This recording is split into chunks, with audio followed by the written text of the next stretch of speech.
Salut, c'est Mo de la place du milieu, j'espère que vous allez bien. Nous allons commencer cette première vidéo pour la saison MotoGP. Ça sera un rendez-vous que nous allons avoir régulièrement durant l'année 2023 pour pouvoir parler des différentes actualités du championnat MotoGP 2023. N'hésitez pas à liker la chaîne, à mettre des commentaires, à le partager également entre vous pour pouvoir parler de ce sport qu'on aime tellement. Aujourd'hui a eu lieu la présentation de Monster Yamaha à Jakarta. Je vous fais cette première présentation. Excellente vidéo.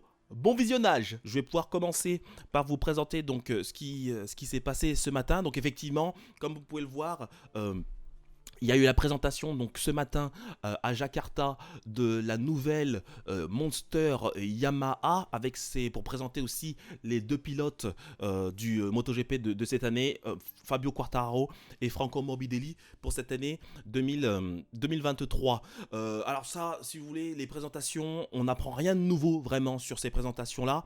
C'est vraiment des présentations qui sont faites pour marquer le début d'une saison d'une marque, en l'occurrence Yamaha, faire en sorte que voilà, de montrer qu'ils sont présents sur le marché, pour pouvoir aussi parler aux partenaires, là en l'occurrence Yamaha, pour pouvoir parler aussi aux personnes en interne. On a appris récemment, et Lynn Jarvis, donc on en parlera un peu plus tard, que Monster a prolongé avec Yamaha pour des années supplémentaires en championnat MotoGP. Donc Monster Yamaha restera le sponsor titre de Yamaha pour de nombreuses années.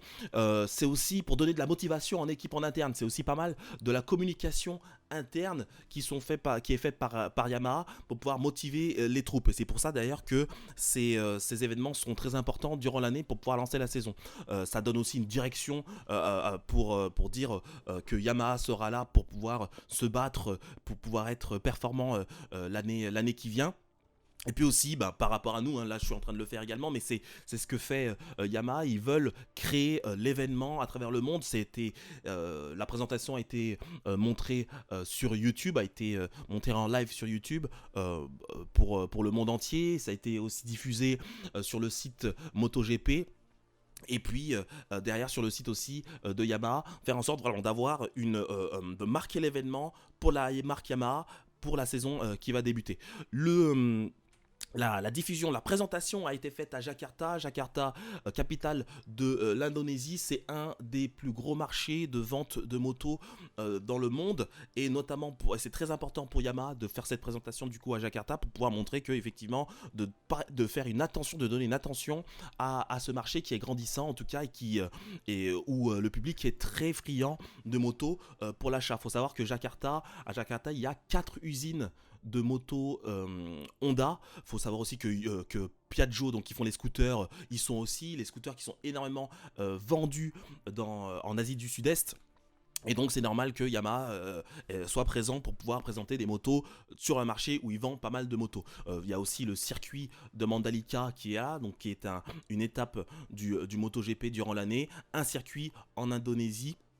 Et donc, il faut montrer qu'on prête des attentions à un marché qui sera derrière des futurs clients. Donc, c'est pour ça qu'ils le font aussi, Yamaha. Ils sont pas bêtes. On a vu qu'effectivement, il y avait un parterre de public, un public qui est vraiment très aux couleurs de Yamaha. Donc, on peut dire que c'est vraiment un événement en interne. Donc là on voit que ce sont des personnes, donc là en Indonésie, c'est je pense ceux qui travaillent, des salariés de Yamaha Asie, tous des asiatiques. Je le dis ça parce qu'effectivement ça se voyait lors de la présentation, parce que les présentateurs étaient obligés de parler en indonésien pour par exemple provoquer des applaudissements du public. Le public ne réagissait pas, c'est pour ça qu'il y avait une ambiance assez bizarre.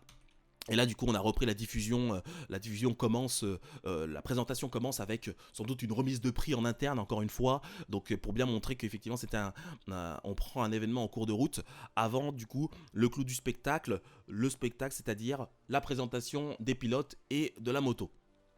Big up aussi, moi je dis, pour les présentateurs indonésiens. Moi j'ai kiffé franchement de les voir. Alors déjà d'une part ça fait du bien de voir des commentateurs autres qu'européens, parce que les présentations ont toujours été soit en Italie, soit en Espagne, en tout cas en Europe. Et là ça fait du bien aussi de voir une présentation qui est faite en Asie avec deux présentateurs indonésiens qui permettaient aussi de parler indonésien en interne et de nous parler à nous en anglais pour qu'on puisse mieux comprendre. Moi personnellement j'ai vu la présentation à 10h, hein. J'ai pas regardé, je me suis pas levé à 4h du matin, en tout cas moi là-dessus je suis fan de MotoGP, mais quand même, merci Vibro pour cet abonnement.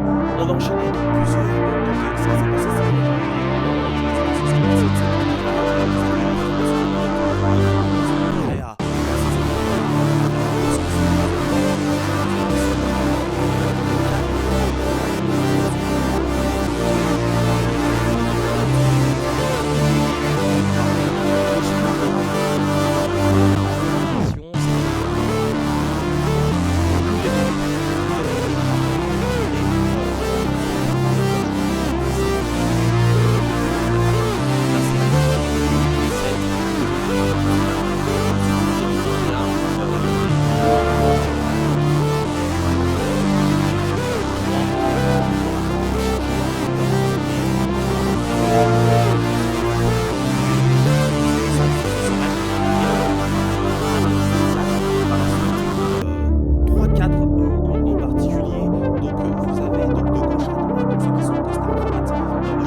olympiques l'année dernière, alors qu'en 2020, il était deuxième du championnat, il arrive 19e du championnat 2022 avec deux positions en Indonésie.